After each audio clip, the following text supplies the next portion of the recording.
Бажаю здоров'я, українці і українки, наші захисники і наші захисниці. Маємо нарешті результат. Ukraina mengklaim paling berjasa atas berhasilnya evakuasi ratusan warga sipil terutama perempuan, anak-anak dan orang tua dari pabrik bajak Azovstal, Mariupol.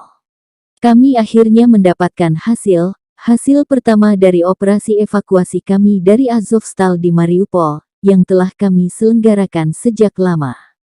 Butuh banyak usaha, negosiasi panjang dan berbagai mediasi. Hari ini 156 orang tiba di Zaporizhia. Wanita dan anak-anak. Mereka telah berada di tempat penampungan selama lebih dari 2 bulan. Hanya membayangkan.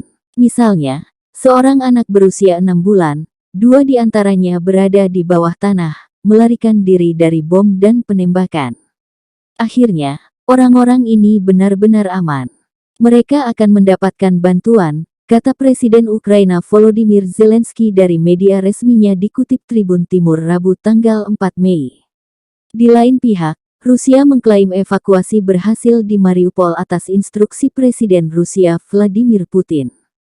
Putin menginstruksikan warga sipil yang mengungsi dipersilakan memilih mau ke wilayah Rusia atau kembali ke Ukraina. Yang ke wilayah Rusia diurus militer Kremlin. Yang memilih kembali ke Ukraina akan ditangani PBB, Palang Merah Internasional dan otoritas Kremlin.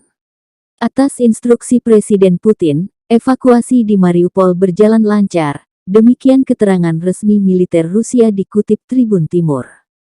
Бажаю здоров'я, українці і українки, наші захисники і наші захисниці. Маємо нарешті результат, перший результат нашої евакуаційної операції з Азовсталі в Маріуполі, яку ми організували дуже довго організовували.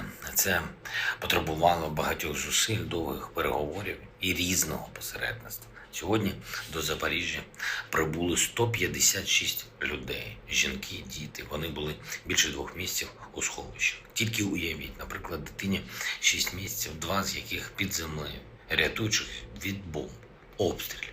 Нарешті ці люди в повній безпеці.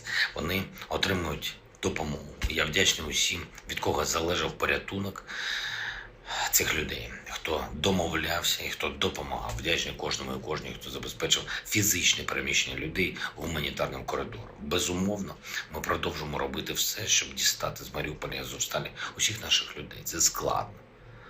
Але нам потрібні всі, хто там залишається, і цивільні, і військові. Не було жодного дня, щоб ми не займалися цим питанням, щоб наші люди не намагалися вирішити це питання.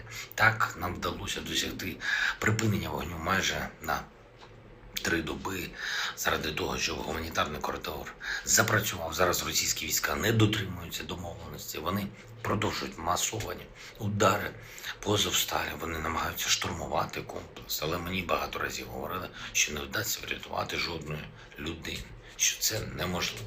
Сьогодні 156 людей в Запоріжжі.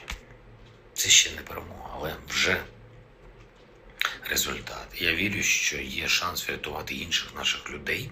Очевидно, російські військові сьогодні вкрай нервово відреагували на наші успіхи. Різні українські міста знову стали мішенями для російських ракет, для російських ударів. Львів, Вінниця, Київська область, Дніпропетровська область, Одеса, Харківщина. Такий масштаб сьогоднішніх обстрілів однозначно свідчить не про те, що у Росії є якась там особлива військова мета. Нанести удар по Закарпаттю. Що це може конкретно дати Росії? Вони намагаються вимістити своє безсилля, бо Україна їм не по силах. Але по силах поки що спалити дитячі атракціони в Харківському парку, Горького, або зруйнувати який-небудь міст, або взагалі склад із зерном чи житловий будинок з людьми. Чим більше таких ударів, тим далі Росія від цивілізації, від того, що називається цивілізованістю. Сьогодні також маємо ще одну трагічну новину. В Рівненській області сталася жахлива дорожня аварія. Зіткнувся автобус, легковик, бензовоз. Станом на цей час вже 17 загиблих, але жертв може бути більше. Мої щирі співчуття всім, хто втратив рідних, втратив близьких, доручив надати всю необхідну допомогу тим, хто постраждав. Я вдячний прем'єр-міністру Великої Британії і великому другу України Борису Джонсону за його підтримку України і наших захисників, наших захисниць. Сьогодні Борис звернувся до нашого парламенту і нашого народу. Це були дуже важливі слова, теплі, дружні, сильні, дуже щирий жест. Я вдячний Британії за новий пакет підтримки нашої держави, про який пан прем'єр-міністр повідомив сьогодні. Звернувся і я сьогодні до Верховної Ради України вперше за час повномасштабної війни підкреслив головне. І головне не тільки для мене, а для всієї України. Я впевнений, ми маємо зберігати максимальну єдність, бо від єдності залежить наш успіх. Не тільки політичний, але й оборона держави, міцність нашого народу, нашого суспільства. Продовжив дуже корисну практику звернень до парламентів держав, наших партнерів сьогодні до парламенту і народу Албанії, подякував за підтримку, зокрема і оборону. Відзначив сердечність, з якою народ Албанії підтримує наших людей. Заплановані інші такі звернення. Поспілкувався також з представниками найбільших глобальних компаній в клубі CEO Wall Street Journal. Це дуже впливовий клуб. 3 трильйони доларів – це сукупний обіг компанії, чиї керівників в цьому клубі. Про те, як тиснути на Росію заради припинення війни, про те, як відновлювати Україну після війни разом, про те, якою може бути послявоєнна модель української економіки. Вважаю, що така економічна дипломатія – одне з найголовніших наших завдань. Говорив сьогодні з президентом Польщі Анджеєм Дудою. Привітав його і весь польський народ з національним святом – Днем Конституції Польщі. Обговорили подальшу співпрацю, конкретні кроки та підтримку нашої оборони.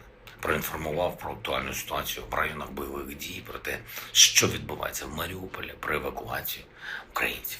І про те, що можемо ще зробити разом, щоб допомогти захисту нашої держави і нашої спільної свободи українців та поляків, усіх європейців. Традиційно перед записом звернення підписав укази про нагородження наших героїв. Державними нагородами відзначені 185 військовослужбовців Збройних сил України, з них 2 посмертно. Ще 2 нашим захисникам присвоєно звання Герой України. Вічна слава усім нашим героям. Вічна пам'ять кожному. Вічна пам'ять кожній. Всім, хто віддав життя за нашу державу. Слава Україні! Terima kasih sudah nonton. Jangan lupa like, subscribe, dan share ya.